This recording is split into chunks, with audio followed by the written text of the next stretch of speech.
Hello, this is Anthony. Let's walk and talk. So, today I'm out at one of the big national parks, and the thing I want to talk about is why it is so important to master your mind. You know, on the spiritual journey, we talk a lot about mastering your mind. We talk a lot about mastering self and how that can automatically change your life. Why is that? Well, let's talk about it.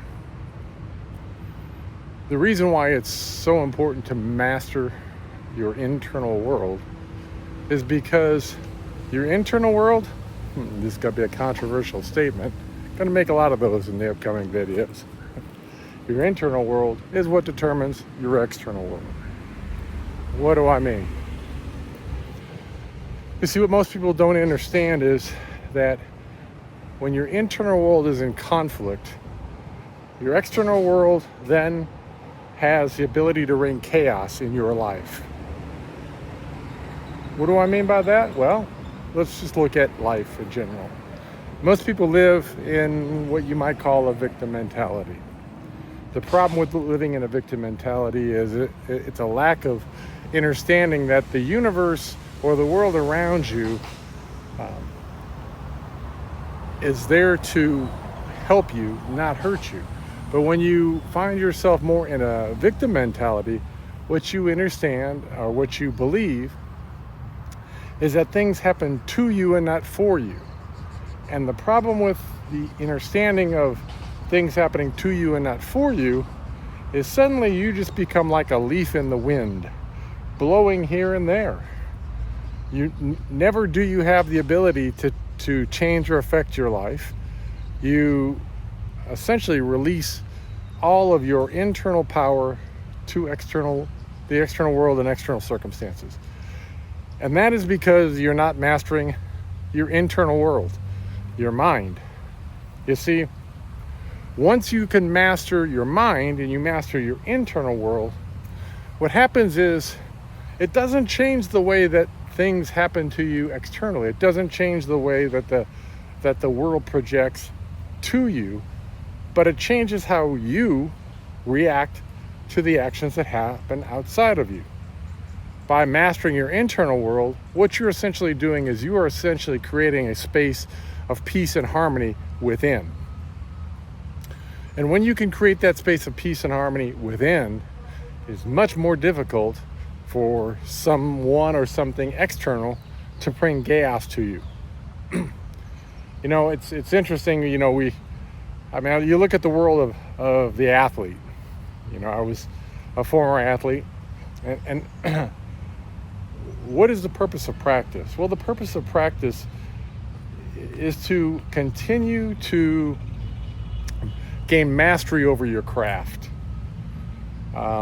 But what most people don't understand is that the mastery of your craft is not for the moments when you don't have pressure and so you can look good. No, the mastery of your craft is so that when things get chaotic, you trust and have the ability to still perform at the same level because you have done the same operation over and over and over again.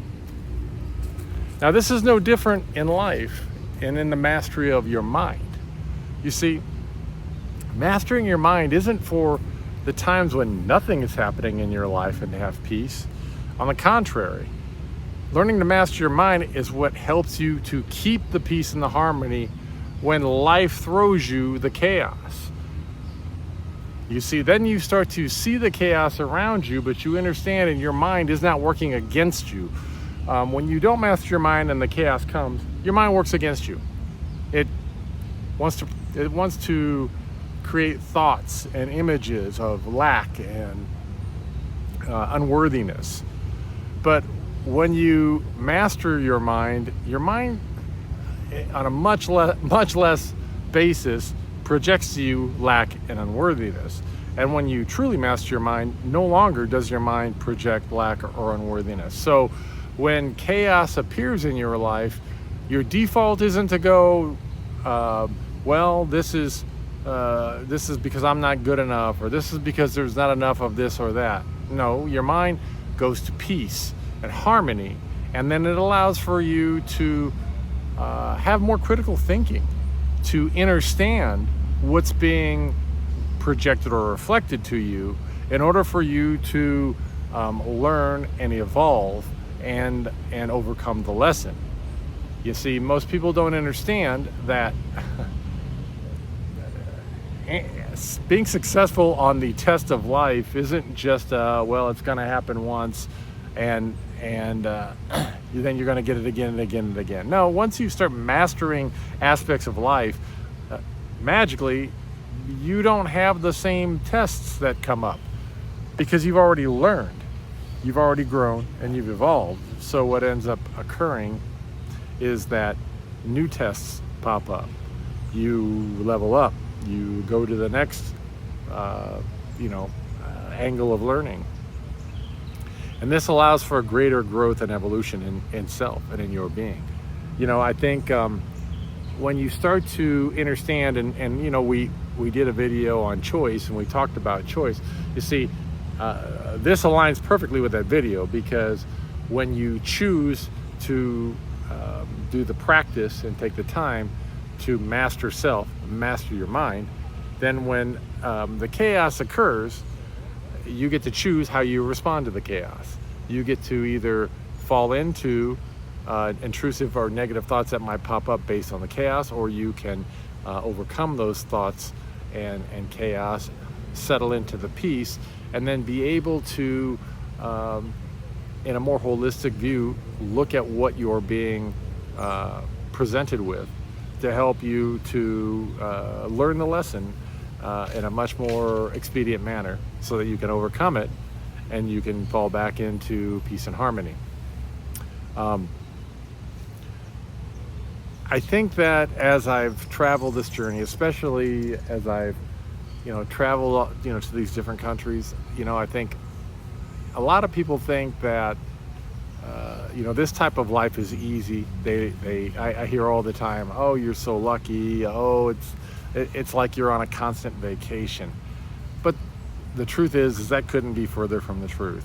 You see, choosing this lifestyle brings up many difficulties that having that consistency, that consistent home, that consistent job, that consistent partner, it brings difficulties that are different. They still are there. I still have the same major problems that pop up or issues that pop up, but the difference is my problems and issues that arise, the chaos is different, but it isn't gone. Because you see, even in this state, it is still evolution of my soul. It is still learning, and it is still growth. My problems aren't necessarily easier. In fact, some cases, my problems might become much greater or create a much more difficult situation than if I were just in a stable situation.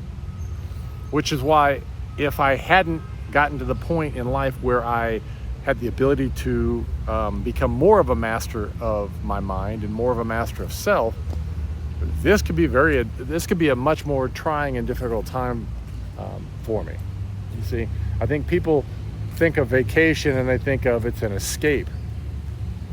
However, when for instance, for me, when I'm called to this travel, it's just life. I'm not escaping anything. I'm not running away from anything. Any problems that I had before I left, they are still there, and they still require solutions. They still require attention. They don't just go away. But I'm putting myself in an environment where other things are potentially could occur. Things that require me to address at the same time that I'm addressing problems that it maybe still exist that are in my life at home. So I think it's important to understand that. To understand that as you master your mind, and as you master your internal world, and as you practice these mindful thoughts and these approaches and these ways of viewing life, it is essentially what it does is it better prepares you for when life throws you the difficult lessons or the chaos.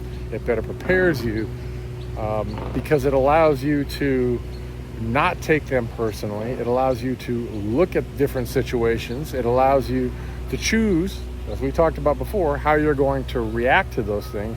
And it really opens up a myriad of options for you, an infinite amount of options for you to choose in terms of how you want to proceed. So I hope that helps you on your journey, but what say you? How do you feel about that? Do you feel like you've mastered your mind? Do you feel like you are in charge of your life, or are you still in a position where you feel like life happens to you and not for you? As always, if you enjoy this content, please like, share, and subscribe. And until I talk to you next time, peace, love, light. Hope you have the most amazing day.